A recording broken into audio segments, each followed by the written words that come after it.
अरावली की पहाड़ियों के बीच बसे एक भव्य महल में राजकुमार आर्यन का राज था। वह जितना न्यायप्रिय था, उतना ही शांत। लेकिन एक दिन शिकार के दौरान अनजाने में उसने एक गहरे जंगल में ध्यानमग्न एक क्रोधित साधु की तपस्या भंग कर दी। क्रोध में आकर साधु ने उसे श्राप दे दिया, जिस सुंदरता पर तुझे गर्व है, वह सूर्यास्त होते ही एक भयानक दानव में बदल जाएगी। देखते ही देखते आकाश में बिजली चमकी और राजकुमार एक शापित रूप में बदल गया। राजकुमार का चेहरा अब डरावना हो चुका था। जैसे ही शाम होती, वह महल के अंधेरे कोनों में छिप जाता। गांव के लोग उससे डरकर भागने लगे। राजकुमार की आंखों में करुणा तो थी, लेकिन उसे समझने वाला कोई नहीं था। वह अपने ही महल में एक कैदी बन गया, जहां उसका एकमात्र साथी उसका अपना अकेलापन था।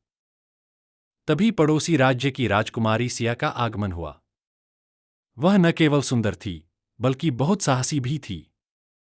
एक शाम उसने बगीचे में शापित राजकुमार को एक घायल हिरण की सेवा करते देखा। राजकुमार का डरावना रूप देखकर वह डरी नहीं, बल्कि उसकी दयालुता देखकर भावुक हो गई। उसने धीरे से राजकुमार का हाथ थामा। वह स्पर्श डर का नहीं, बल्कि निस्वार्थ प्रेम और भरोसे का था। जैसे ही सिया ने निडर होकर राजकुमार को स्वीकार किया, पूरे आसमान में एक दैवीय प्रकाश फैल गया।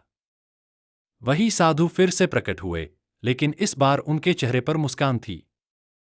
उन्होंने कहा, सच्ची करुणा और बिना शर्त प्रेम ने इस श्राप को तोड़ दिया है।